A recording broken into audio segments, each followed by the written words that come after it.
Welcome to omega India TV news. కాకతీయుల పాలనకు గుర్తుగా మెదక్ జిల్లా వేల్దుర్తిలో కళాతోరణం నిర్వహించారు. 1162లో హన్మకొండలో 1000 స్తంభాల గుడి ఓరుగల్లు కళాతోరణం నిర్మించే సమయంలోనే ఇక్కడ నిర్మించారు. వేల్దుర్తి గ్రామానికి తూర్పు దిక్కున 40 అడుగుల ఎత్తులో ఉన్న ఈ కళాతోరణంపై 6 రంధ్రాలు ఉన్నాయి. ఒక్కో ఋతువులో ఒక్కో రంధ్రం గుండా తూర్పు దిక్కున ఉన్న విష్ణుమూర్తి నాభిపై సూర్యకిరణాలు పడడం ఇక్కడి ప్రత్యేకత అని స్థానికులు పేర్కొన్నారు.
కనులార నిన్ను చూడ మనసున్నది, జీవనమేమో పరికింప క్షణమైనది.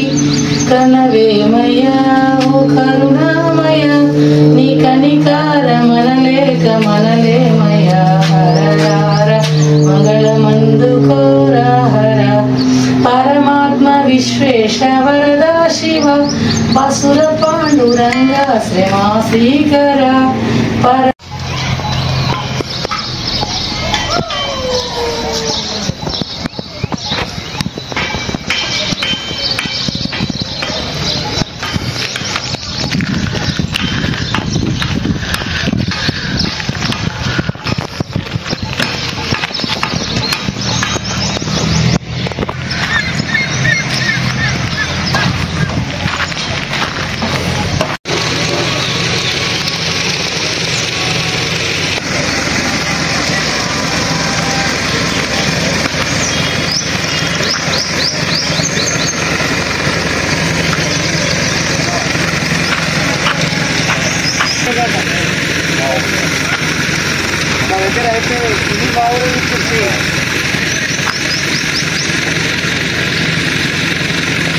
కాకతీయ రాజు కట్టింది, వరంగల్ కాకతీయ రాజు కట్టింది. పురాతనమైన ఆలయం. ఒక్కొక్క కార్తీలో ఒక్కొక్క కిరణం అనంత పద్మనాభ స్వామి మీద పడుతుంది. వెలుగు పోయి వెల్దుర్తి అనే పేరు వచ్చింది. ఎల్దుర్తి ఉండే, ఇప్పుడు వెల్దుర్తి అయింది.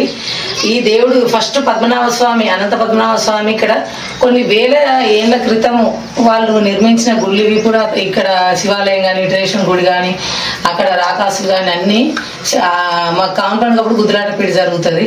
ఆ చిలికింది అది రాక్షసులు దేవుళ్ళు చిలికిన అవి కూడా ఉన్నాయి అక్కడ అనంత పద్మనాభ స్వామి మీద. 100 ఏళ్ళు మూసేసిన టెంపుల్ ఇది. నా ఆధ్వర్యంలో రోజు ఉడిచి దీపం పెట్టి వెళ్ళిపోతా. నేను సోషల్ వర్క్ చేస్తాను. నేను సబ్స్క్రైబ్ చేసుకోండి ఒమేగా ఇండియా టీవీ.